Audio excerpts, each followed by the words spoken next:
Are you interested in some spicy new deck tech? Well, here's your host, Capital G! Peoples of the world, welcome. Capital G back at it, bringing you deck tech for Vhal, Candlekeep researcher. She was raised by giants. But before we talk about her upbringing, let us talk about the channel. Be sure to like and subscribe if you enjoy what we're doing here. And also come join the Discord group, Dungeons and Cardboard. It is free to join, it is free to play. It's our LGS away from our LGS. Lots of Commander, Flesh and Blood, and a whole lot more going on. So be sure to come hang out with us. So now let's go hang out in the library here with Vhal, Candlekeep researcher. Legendary creature, human wizard, and earlier this week featured on an episode of Game Nights in a mono blue variant, which was very, very scary to say the least. Blue and 3 for this 2/3 human wizard with Vigilance. And the ability reads, tap, add an amount of colorless mana equal to Vhal, Candlekeep Researcher's toughness. This mana cannot be spent to cast spells from your hand. We also get to choose a background, which, once again, for those not in the know, you can choose an enchantment with the background subtype as a partner commander, if you will. I went with Raised by Giants. Not only does this give me access to cards in green, but for 6 mana, commander creatures you own have base power and toughness 10/10 and are giants in addition to their other types. So, I personally like the idea of being able to tap Vhal for 10 mana. No, we cannot use it to cast spells from her hand, but she can enable herself, because she can actually help you cast Raised by Giants, because you're casting it from the command zone. So, I thought that was cool. Another thing I thought was cool is when you make Vhal a 10/10 and then tap, and then, well, you need a place to dump that mana. Dump it into Staff of Domination. It's an infinite combo. 1 to untap the staff, and 3 and tap to untap a creature. So it doesn't take us long to get ahead and just get an infinite amount of mana that we can use to tap and untap the Staff of Domination as we see fit. We can use that extra mana to draw cards, tap down opposing creatures, so on and so forth. If one infinite combo is not enough for you, how about a second? Umbral Mantle. This 3 mana artifact. It's an equipment, equips for 0. It says equipped creature has 3 untap. This creature gets +2/+2 until end of turn. Vhal has 3 toughness, so without any other buffs or what have you, she can tap, untap, 2 card infinite mana combo with the Umbral Mantle. Again, we cannot cast spells from our hand with this mana, but we can make her big enough to knock someone out with commander damage. We can also dump it into various other cards with mana-intensive activated abilities. We're going to see a few of those as we go. Let's look at the rest of our artifacts, including mana rocks, shall we? The Arcane Signet, of course, to give us mana in both of our colors.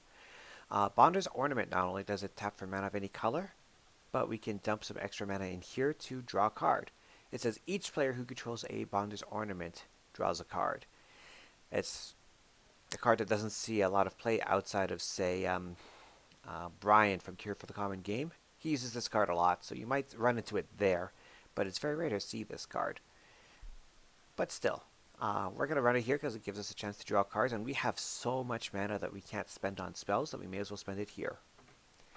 The Colossus Hammer, just even funnier, just to be able to dump some of that mana into making our commander at least a 20/20. Doubling Cube. This was a last second add. I didn't think of Doubling Cube until I saw the Game Nights episode. This thing put in a lot of work that game. Gemstone Array. It says you can pay 2 mana to put a charge counter on the Gemstone Array, and then you can remove a charge counter from the array to add 1 mana of any color to your mana pool. So the nice thing about this is that we can take that mana from Vhal, put it into the Gemstone Array, and then any charge counters removed from this is not only colored mana, but we can spend it on spells if we so chose to. Gets around her restriction. Goblin Cannon.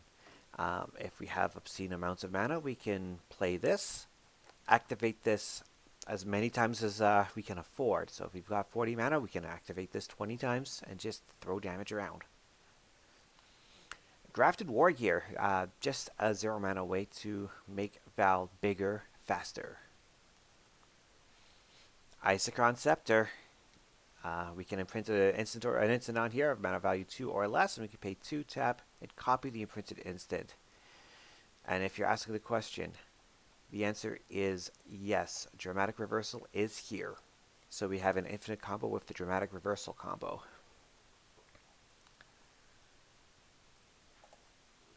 Magnifying Glass. This gives us another mana dump. It's a mana rock that taps for a generic, or we can pay 4 and tap this to investigate, creating some clue tokens.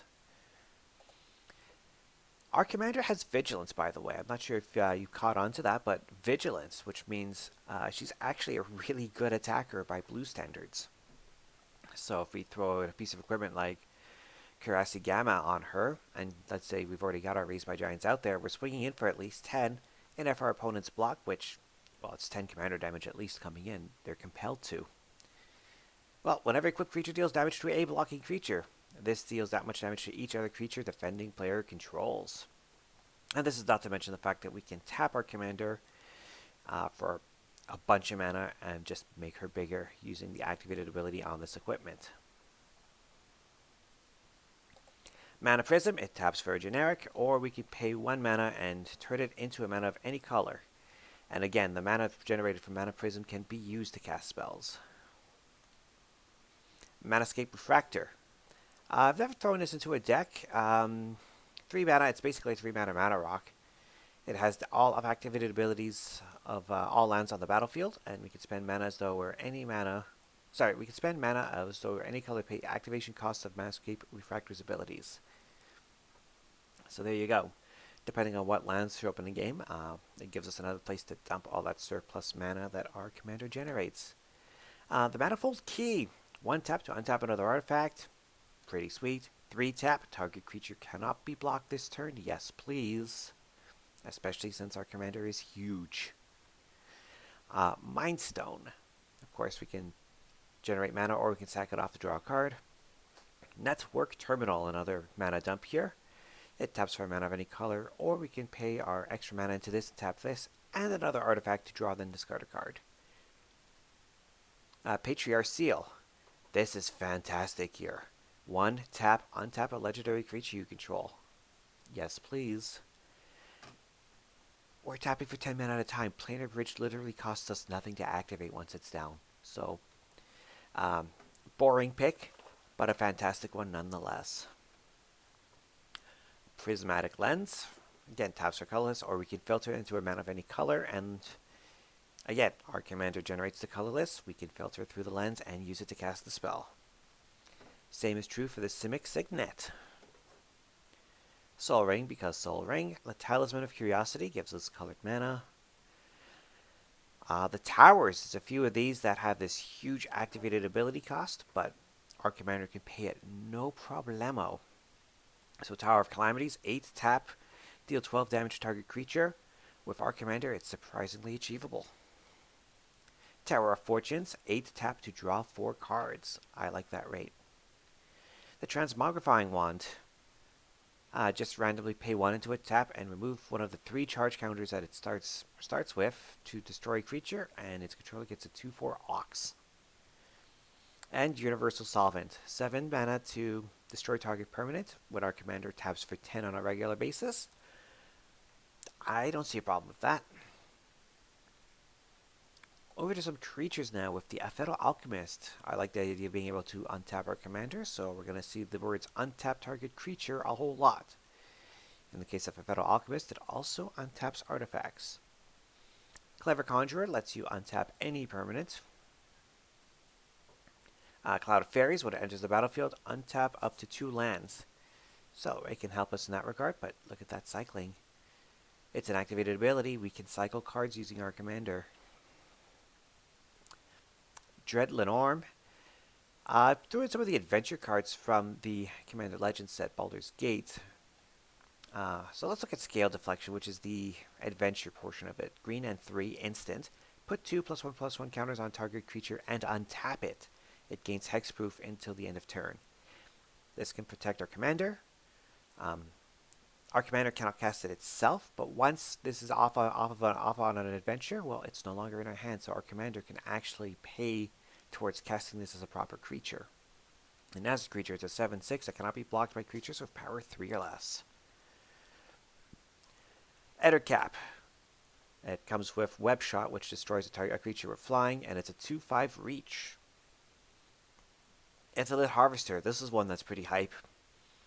The sorcery is Plant Tadpoles, blue X. Tap X target creatures. They do not untap during their controller's next untap steps.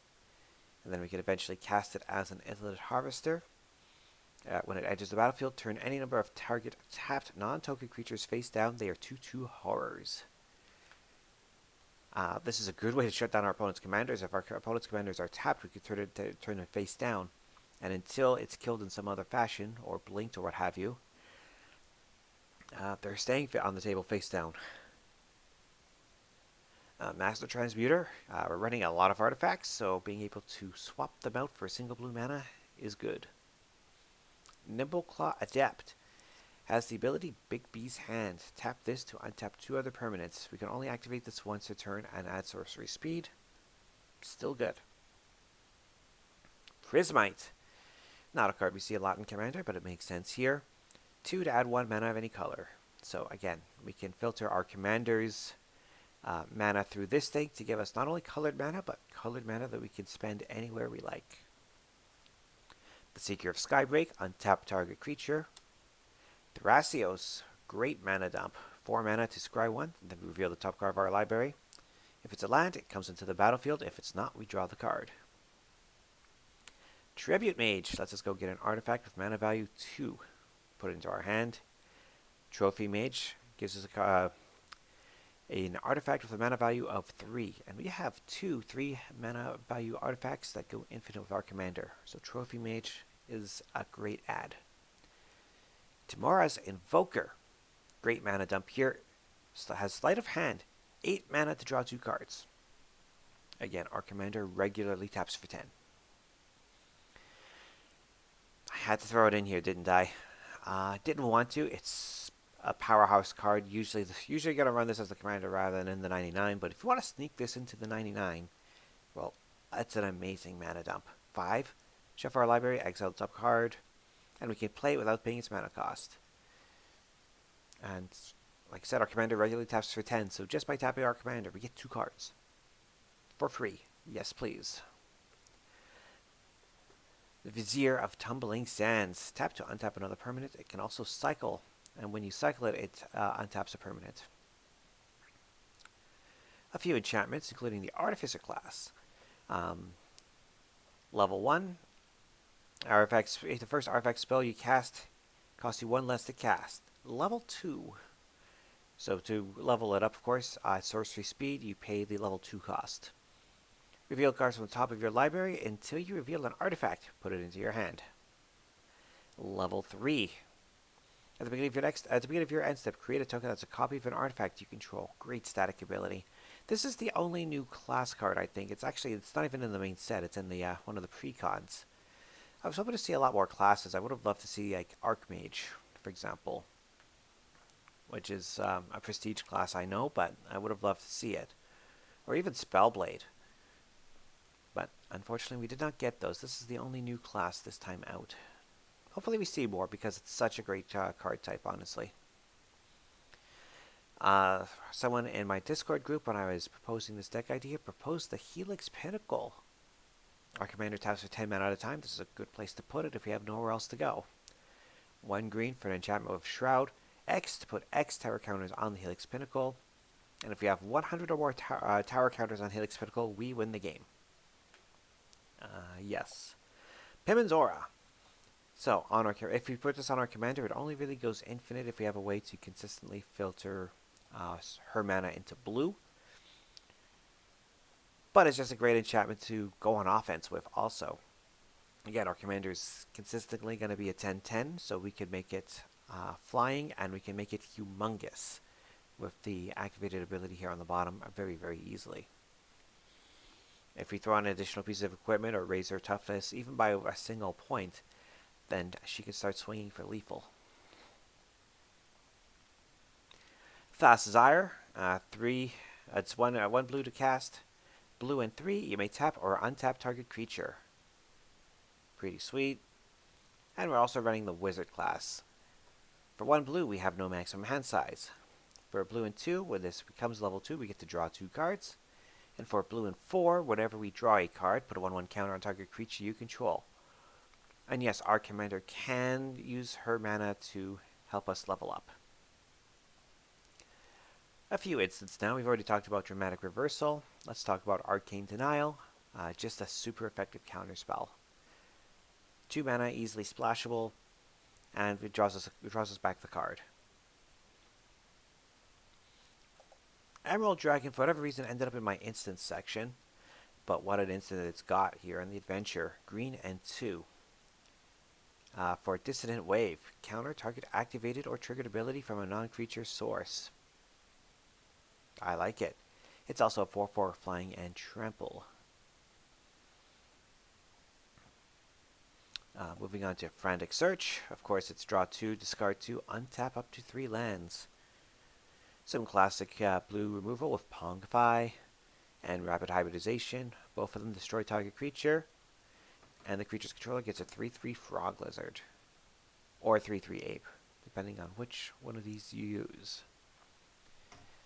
The Sapphire Dragon also showed up in my instance section. And, well, with Psionic Pulse, blue and 2, counter target non-creature spell. So it's a slightly more expensive negate. But it gives us access to a dragon that our commander can help cast once it's off on an adventure. The Sea Hag with Aquatic Ingress, blue and 2. Up to two creatures each gets +1/+0 until end of turn and cannot be blocked. Yes, please. That is fantastic. Our commander gets 2 and maybe knocks someone out. And the Sword Coast Serpent. It features the adventure Capsizing Wave. For blue and 1, return target creature to its owner's hand. Super efficient. And our commander can help cast it once it's off on the adventure. A 6/6 for 7 mana that cannot be blocked as long as you've cast a non-creature spell this turn. Nasty stuff. Gonna move on to some sorceries. Fabricate, because of course we need to go get our combo piece. Nature's Lore to go get us a forest card. I'm not running as much ramp as I probably should. Scour All Possibilities. I just tossed this in there to highlight that you can use your commander to cast spells with flashback. So Scour All Possibilities, of course, a blue and 1. Scry 2, draw a card. Flashback for a blue and 4, but our commander can contribute to that 4. So it costs us 1 blue to flash it back. Traverse the Outlands, because our commander is going to be a 10/10. So for 5 mana, we go get 10 basics. And the Young Blue Dragon, another creature with adventure that showed up in the wrong spot, but it has a great sorcery with Sand Our Grave for a blue and 1. Scry 1, then draw a card. And then we've got a 3/3 dragon for 5 that our commander can help cast. Over to our lands, 36 lands, starting with the Ash Barrens, which our commander can cycle if we don't do it ourselves. Blasted Landscape, same deal, it's got cycling. The Blighted Woodland. Our commander can contribute the mana towards the activation, and let's just go get 2 more basics. Bonder's Enclave, a great mana dump for helping us drawing another card. Breeding Pool. Dark Depths. Our commander can take off those ice counters really, really fast. And all of a sudden, 2020 Merit Lage doing its thing. Fabled Passage to help us go get a basic. Running 9 forests and 11 islands. A Lair of the Hydra, another great mana dump here for green and X. We get an XX Hydra creature that's still a land. Reflecting Pool. Remote Isle, which comes into play tap but also cycles for exclusively colorless mana. Rimewood Falls. The Rogue's Passage. Target creature cannot be blocked this turn. I like the sound of that, especially with a 10/10 Vigilant Commander. Slippery Karst. Tanglepool Bridge. Waterlogged Grove, which, yes, we take a pain anytime we tap it for our colored mana, but we can always sack it off to draw a card. And the Yavimaya Coast to round it out. And that is Vhal, Candlekeep Researcher, who has been raised by giants. I hope you enjoyed that deck. Thought the deck that was played on game nights, again a mono blue variant, was really, really cool and surprisingly nasty also. Um, I did have this list mostly built before the episode aired to non-patrons on YouTube, so I was excited to see what Vhal can do, and I was not disappointed. And I hope you're not disappointed with this deck tech. Be sure to give this or any other combination you like a try. There's so many good backgrounds. With that in mind, that's going to be my last commander with background for a while. Just because these tend to be super, super niche. So I'm going to go with something that's a little more, shall we say, accessible and a little more universal in the next episode. Until then, I believe the set officially releases tomorrow, so be sure to let me know if you get some great polls and let me know what you're going to be building. Comment below, and we will see you again next time. Bye for now.